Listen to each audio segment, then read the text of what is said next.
안녕하세요. 아동 코칭 전문가 남서울대학교 아동복지학과 도미향 교수입니다. 아이가 엄마에게 "엄마, 나 며칠만 가면 어린이집 안 가?" "왜? 어린이집에서 무슨 일 있었어?" "아니, 어린이집 안 가는 날 유튜브 실컷 보려고."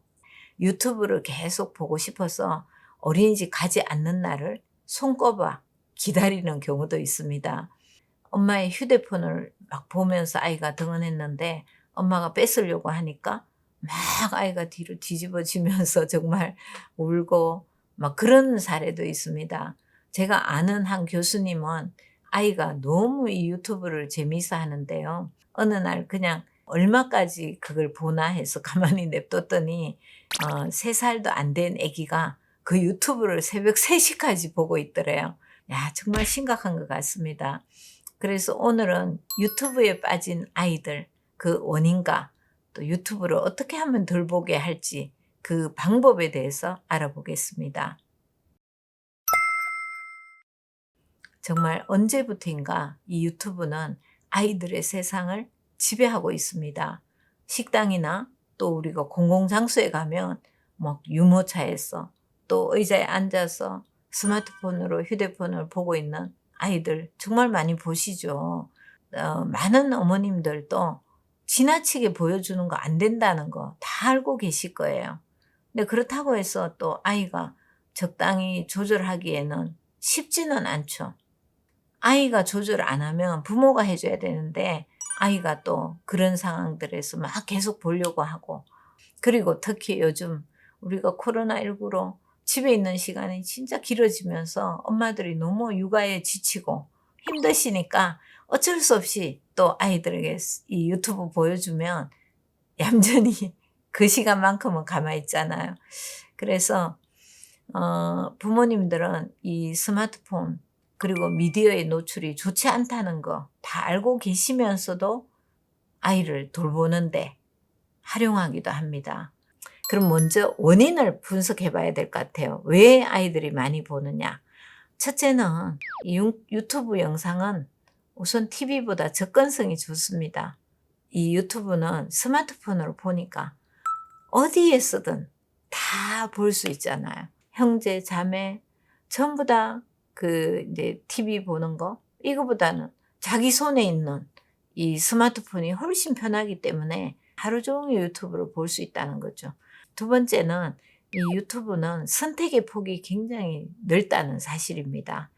콘텐츠가 너무 다양하고, 그리고 재생 속도도 원하는 대로 혹은 뭐 다시 보기 하려면 다시 보기 하고 정말 조절하기가 너무 편하고, 또 자기가 보고 싶은 것만 골라서 볼 수 있기 때문에 그런 이제 편리성 때문인 것 같기도 합니다.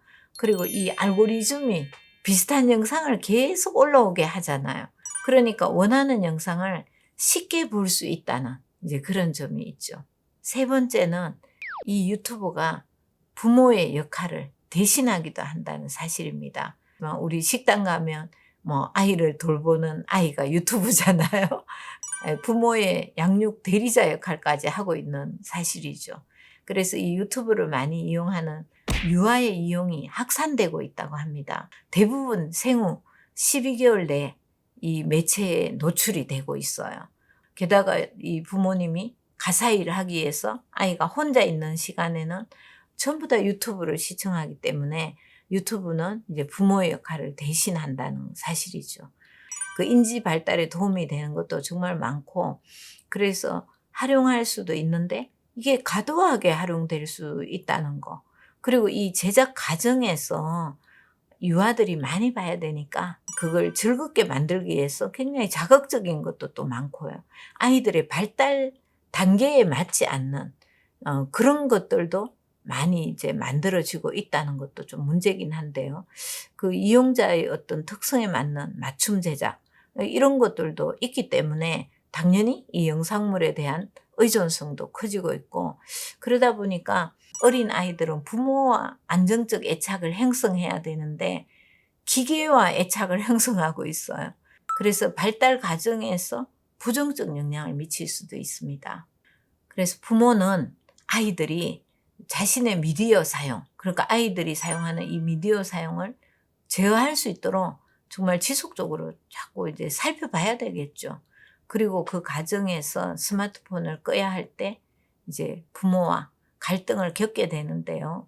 그러면 어떻게 이걸 좀 해결해서 아이와 갈등을 줄이면서도 아이가 유튜브 덜 보게 하는지 도코치, 양육 코칭 방법 4가지 알려드리겠습니다.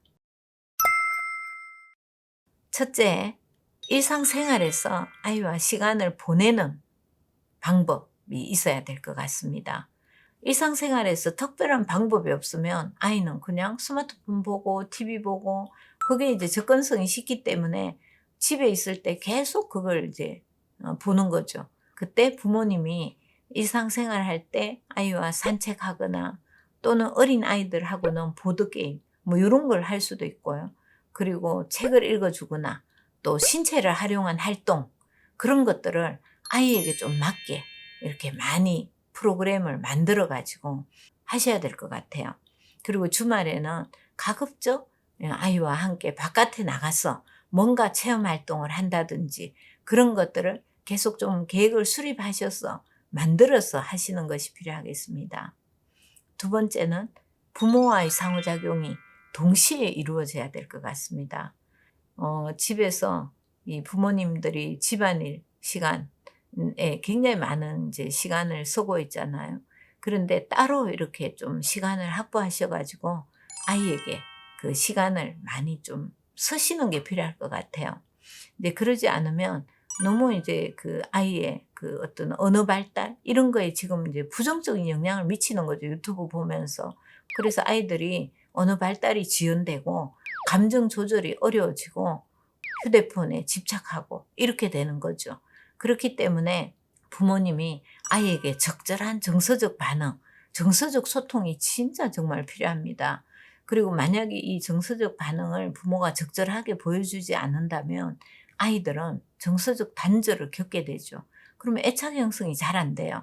그리고 부모와 애착 형성이 잘 안 되면 또래와도 애착 형성 잘 못해요. 사회관계 어려워져요. 다른 사람과 어떻게 관계를 해야 되는지 잘 모르는 거죠. 그냥 내가 가장 쉬운 기기와 이 휴대폰만 쳐다보면서 하면은 다 되니까 남들과 소통할 필요가 없다 이런 생각까지 가지게 되죠. 그러면 이제 나아가서 아이들이 다른 사람과 소통하는 사회성 발달 잘 안 되고 다른 타인과의 공감 능력 떨어질 수밖에 없습니다. 그래서 아이가 정서적 발달을 잘 할 수 있도록 부모님이 이제 아이의 마음을 나누는 거. 이게 꼭 양이 많아야 되는 건 아니에요. 질적인 것도 되게 중요하거든요. 그래서 질적으로 아이와 대화하는 시간을 가지시는 거 필요하겠습니다. 세 번째, 유튜브 사용에 대한 규칙을 정해야 됩니다. 하루에 어느 정도 할 수 있는지 이런 것들에 대해서 좀 규칙을 정하는 것이 필요할 것 같아요. 제일 중요한 것은 부모와 자녀가 함께 규칙을 만들어가는 것이 필요할 것 같아요. 여러분이 의논하셔서 협상하는 과정이 필요할 것 같아요.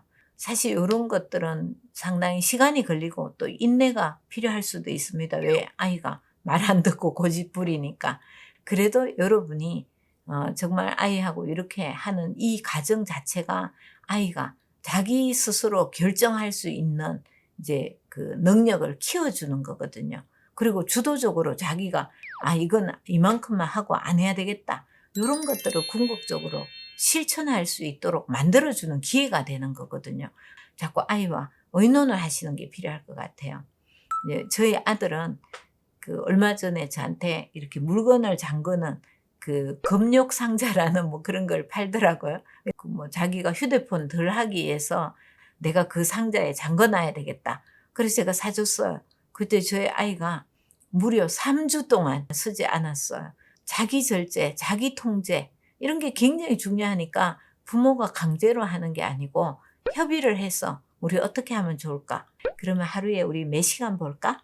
이렇게 약속을 정하는 거죠. 아이가 수용할 수 있는 정도로 해서 하시는 것이 필요할 것 같습니다. 네 번째, 부모 자신의 유튜브 활용을 점검해 보시고 자녀에게 본보기가 되셔야 될 것 같습니다. 부모님도 진짜 많이 하시잖아요. 그래서 부모의 인터넷, 스마트폰 가의존 이라고 이야기하는데 지나치게 스마트폰 많이 보고 자녀에게 직접적인 영향을 미치고 있는 것으로 연구 결과에도 드러나고 있습니다. 부모가 유튜브 사용에 대해서 부모 자신도 자기를 좀 절제하는 게 필요한 것 같습니다. 사람은 누구나 다 똑같이 그렇게 좀 더 재밌고 즐거운 거에 이렇게 눈이 가게 되고 시간을 쓰게 되죠. 그러니까 부모님이 먼저 그런 것을 좀 자제하시는 노력이 필요할 것 같아요. 부모가 유튜브 사용 시간에 대해서 먼저 인식하시고 내가 하루에 몇 시간, 도대체 몇 시간을 유튜브 보는데 쓰고 있지? 이거 인식하시고 나는 몇 시부터 몇 시까지 해야 되겠다 하시고 아이들에게 모델링이 되어주시고 모범이 되셔야 될 것 같아요. 본인은 다 하면서 하시면 안 되겠죠. 그리고 저는 약간의 그 규칙을 정할 때도 이제 아이에게 시간뿐만 아니라 우리가 식당 가서는 아무도 스마트폰 하지 말자. 아무도 유튜브 하지 말자. 우리가 밥 먹을 때만큼은 최소한 대화를 나누자. 이렇게 이제 딱 정해 놓으니까 아이도 그대로 하더라고요. 그래서 부모님이 먼저 사용에 대해서 모델링 해 주시는 거 필요합니다. 오늘은 유튜브에 빠진 아이들의 문제점, 갈등을 줄이기 위한 해결 방안에 대해서 말씀을 드렸습니다. 그래서 이 해결 방안 조금 정리를 해보면 일상생활에서 아이와 시간 보내는 방법 따로 좀 어떻게 보낼지 정하시고 또 부모가 이 아이와 상호작용을 좀 많이 하시고 그리고 나름의 규칙을 협의해서 정하시는 거 필요합니다. 그리고 부모님이 먼저 본보기가 되어 주셔야 할 것 같습니다. 우리 아이들이 스마트폰에 노출이 되기 전에 부모가 먼저 자신의 사용 실태, 나 어떻게 쓰고 있는지 점검하시고 자녀에게 모델링 하시고 먼저 솔선수범하셔서 정말 많은 시간을 아이와 함께 하시기 바랍니다. 부모가 노력하는 만큼 아이도 또 달라질 것 같습니다.